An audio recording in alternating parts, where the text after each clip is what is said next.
નમસ્કાર, આપ જોઈ રહ્યા છો સંદેશ ન્યૂઝ. હું છું પ્રીતિ. સૌથી પહેલા વાત કરીએ ગરમીની, તો હવામાન નિષ્ણાત અંબાલાલ પટેલે મોટી આગાહી કરી છે.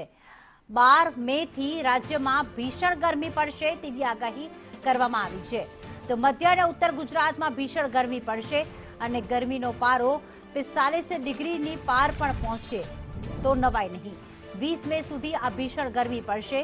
કચ્છના વિસ્તારોમાં પણ 43 ડિગ્રી સુધી પારો પહોંચી શકે છે, જ્યારે સૌરાષ્ટ્રના કેટલાક વિસ્તારોમાં પણ 43 ડિગ્રી પારો પહોંચી જશે. મધ્ય ગુજરાત અને ઉત્તર ગુજરાત માટે 45 ડિગ્રીની આસપાસ અને કચ્છ અને સૌરાષ્ટ્ર માટે 43 ડિગ્રી ગરમીનો પારો પહોંચે તેવી સંભાવના વ્યક્ત કરવામાં આવી છે. હવામાન નિષ્ણાત અંબાલાલ પટેલે આ આગાહી કરી છે. મે સુધી આકરી ગરમી પડવાની શક્યતા રહે છે અને લગભગ મે મહિનામાં 20 તારીખ સુધીમાં તો જબરદસ્ત ગરમી પડશે, જેમાં મધ્ય ગુજરાતના ભાગોમાં 44-45 ડિગ્રી સેલ્સિયસ જેટલું મહત્વનું નિર્માણ થઈ શકે અને વારંવાર પ્રી મોન્સૂન એક્ટિવિટી થતાં ગરમીમાં વધઘટ પણ થવાની શક્યતા રહે.